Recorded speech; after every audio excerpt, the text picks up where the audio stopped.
Hi, my name is Taren, and I'm a rising freshman at Los Gatos High School.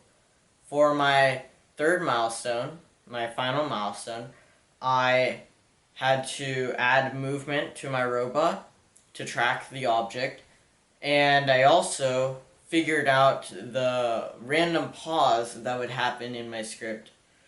So for the first part, I added basic movement by turning the motors to the right, left, making it go forward and going backwards. I hooked up the wires to actually control the motors, and so I was now having the motors run. So I decided to integrate them with my tracking software. So now the motors would follow the ball, right? So I tested out my tracking software so far, and I had a target object. I would move the target object, let's just say to the left, but my motors, they would turn way too far to the left. They would just speedily just turn to the left, overcompensating to where it should have turned to. And then it would see that the object's now on the right, and it would do the same exact thing back and forth.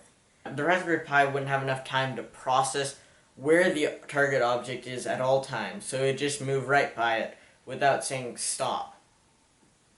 So in order to do this, I needed to give it more time to actually think, where is the object at all times?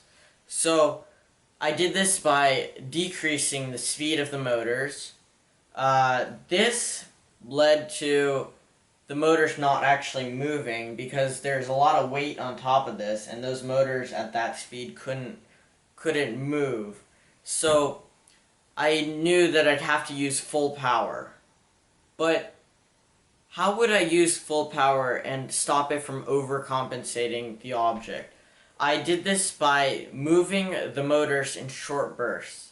So if the object was put to the left, then the robot would turn in very short bursts and process the frame. So it'd go, this is the object on the left, this is my robot. It would turn to the left, process the frame, process where the object is, turn to the left, process the frame, process where the object is, and keep on doing that until it's within a certain range of the middle, and it'll just stop. So this was working very well. I also got the ultrasonic sensor to measure the distance between the target object and the robot, so it could go forwards and backwards, keeping the constant distance, and everything was working well. The only last problem that I had to fix was figuring out, why would my script pause just randomly, or so I thought randomly. I first started by putting a series of print statements to kind of figure out what general location is the pause always constantly happening at. I then narrowed it down to this one little while loop. And it was a while loop to check if my ultrasonic sensor has received its pulse. So the reason why this wasn't why it kept on getting stuck in that small little while loop, meaning that it would just stay in that little while loop and not continue to the rest of the code. So it would basically just pause. And so I knew that in order to fix this, I would of course have to take out the while loop. I tried many different methods. The only solution was to just get rid of the while loop, but then that would it wouldn't allow for the ultrasonic sensor to work. So I decided to put a digital interrupt. And a digital interrupt, what it does is it'll just wait until it'll receive a pulse, instead of the while loop, which would just constantly check for when it receives the pulse. So one waits for the pulse, and one constantly checks for the pulse.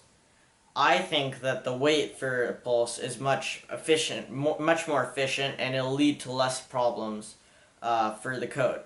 So by adding that digital interrupt, it would just wait for the pulse, and it would then continue with the code, instead of getting stuck in that while loop. So after my final milestone, I had my robot turning in short bursts to follow the object, and moving forward and backwards to keep the constant distance between the object and itself. I also removed that bug, that pause in my script. So now my robot was finally working. Thank you for watching.